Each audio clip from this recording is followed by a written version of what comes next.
collaborating together with the Social Welfare Association Foundation that they created in solving some issues, actually even for immigrants when they come, when they have problems.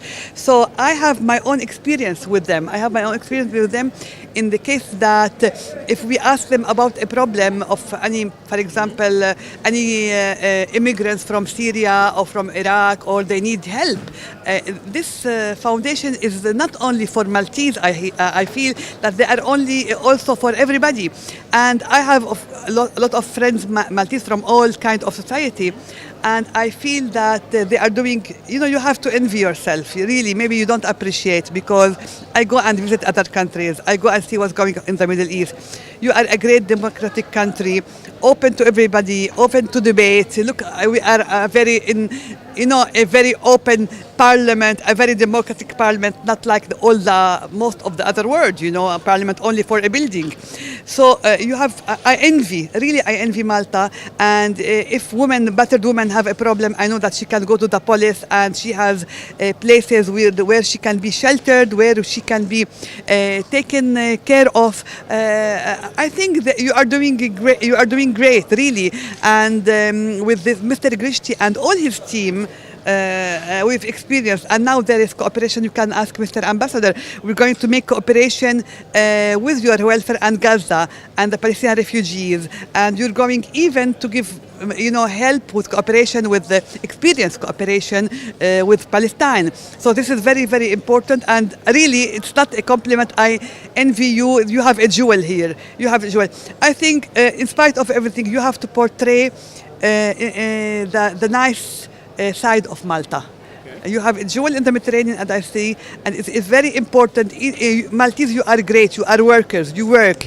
You like people. You are open-minded.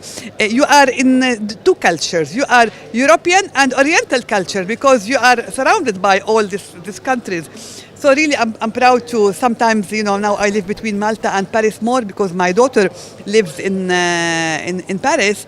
She makes her master's, but she was raised in Malta, and she was raised with the morals of people in Malta. And she tells me, Mom, can you imagine?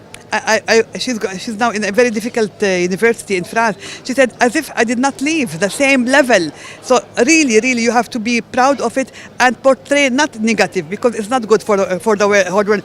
When I go sometimes to Paris, I defend Malta, because some Maltese keep portraying it as a bad country. It's not a bad country.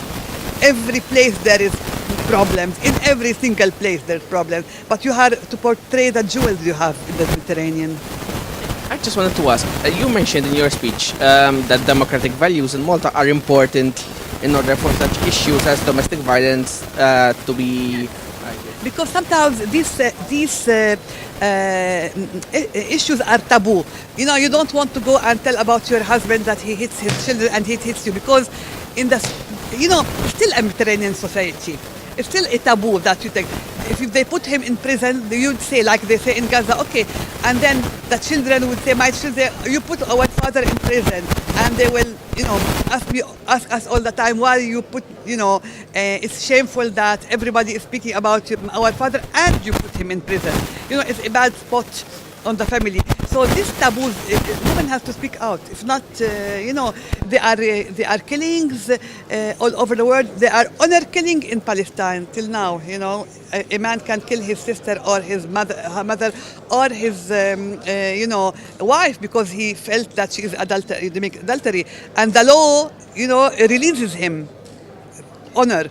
So when I was First Lady, we tried to do a lot of things, and now, slowly, I'm continuing with to do some, with the NGOs, foundation, to do things about this issue.